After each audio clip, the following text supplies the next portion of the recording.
Hello, good morning everyone. ఈ కాంతి ఏమిటండి? ఎచ్చట నుండి వెడలేను, ఎచ్చటికి చేరేను అర్థం కావటం లేదు కదా! కానీ ఇటువంటి కాంతి మన శరీరంలోకి వచ్చేస్తే, అది మన శరీరంలో ఇమిడిపోతే ఎంత బావుంటుంది కదా! మనం కూడా చాలా బ్రైట్‌గా, చాలా స్ట్రాంగ్‌గా ఉంటాం కదా! మరి ఇలాంటి కాంతి ఎక్కడుందో కనుక్కొని మన శరీరంలోకి ఆహ్వానిద్దాం. ఒక్కసారి చూసేద్దామా మరి? అవునండి, మీరు చూస్తున్నది నిజమే.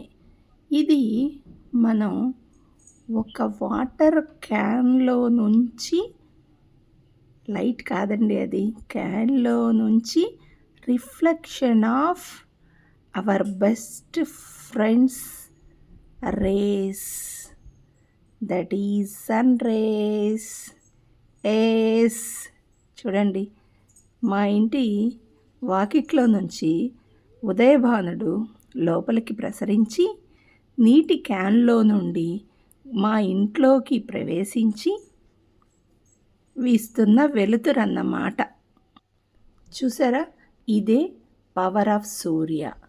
వైటమిన్ డి మన శరీరంలోకి సూర్యరశ్మి ద్వారా వచ్చేస్తే మన శరీరం కూడా, మన బోన్స్, మనం తీసుకున్న కాల్షియం మన బోన్స్లోకి అబ్జార్బ్ అవ్వాలంటే మనకు విటమిన్ డి ఎంతో అవసరం అండి. ఆ విటమిన్ డిని మనకి ఉచితంగా, సులభంగా, మనం అడగకుండానే ఇస్తున్న సూర్యభగవానుడికి శతకోటి వందనాలు. కానీ మనం కూడా రోజు ఆయన దగ్గరికి వెళ్ళాలి కదండి.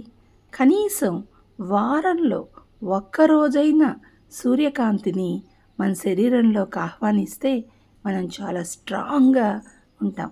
ఏమంటారు? ఊ అంటారా? ఊహు అంటారా?